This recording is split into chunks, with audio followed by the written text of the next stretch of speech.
igi ńlá míì ó tún ti wó láàrin àwọn mùsùlùmí ní ilẹ̀ Yorùbá, pàápàá jùlọ pàtàkì ní ìlú Ìlọrin tí àwọn èèyàn tí wọ́n mọ̀ sí ìlú àwọn àfáà táwọn kan tó máa ń kì í pé ìlú tó jìnnà síná tó súnmọ́ àlùjánnà,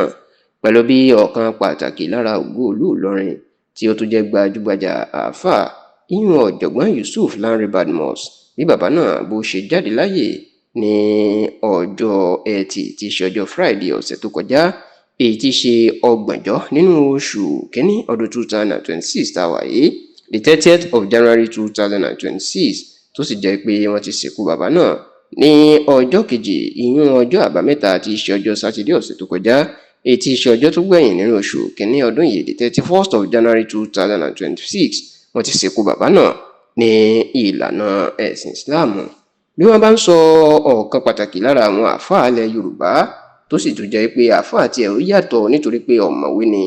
ìyẹn pé àwọn àfáà tó mọ̀wé kódà tó tún jẹ́ olùkọ́ nílé ẹ̀kọ́ gíga University of Ìlọrin, ìyún iléèwé ìjọba àpapọ̀ tí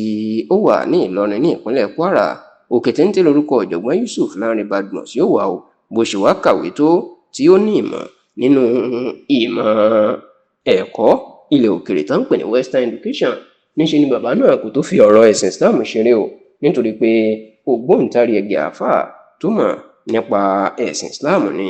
èyí tó sọ ọ́ di ọ̀kan pàtàkì lára àwọn tí wọn ò ní fi ṣeré ní ìpínlẹ̀ Kwara. Kódà bó ṣe súnmọ́ ìjọba ìpínlẹ̀ Kwara, iná ló tún súnmọ́ Emir ìyẹn ọba ìlú Ìlọrin Alhaji Zunure Gambari. Ṣá o, bí ìròyìn ṣe wá jáde wípé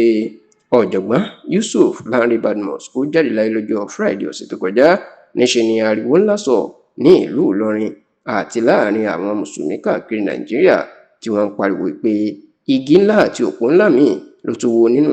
ẹ̀sìn Islam yìí. Tẹlifíṣàn Yorùbá Tòótọ́ gbọ́ pé ó ti ṣe díẹ̀ tí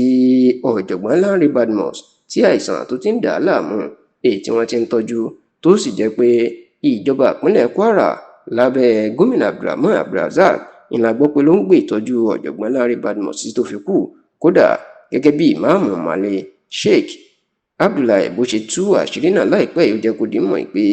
ìjọba ìpínlẹ̀ Kwara ló ń tọ́jú òun náà lórí àìsàn tó ń ṣe, àti ọ̀jọ̀gbọ́n Lanre Badmus náà pẹ̀lú ìmáàmù àgbà ìlú Ìlọrin tó kú láìpẹ́ yìí, ìyẹn Sheikh Muhammad Bashir Soliu. Oníjọba ìpínlẹ̀ Kwara ló ń gbé ìtọ́jú àwọn, tó sì jẹ́ pé ilé ìwòsàn kan ní ìpínlẹ̀ Èkó ni wọ́n ní ìjọba ìpínlẹ̀ Kwara ni wọ́n gbé ọ̀jọ̀gbọ́n Yusuf Lanre Badmus lọ láti máa tọ́jú ẹ̀, tí wọ́n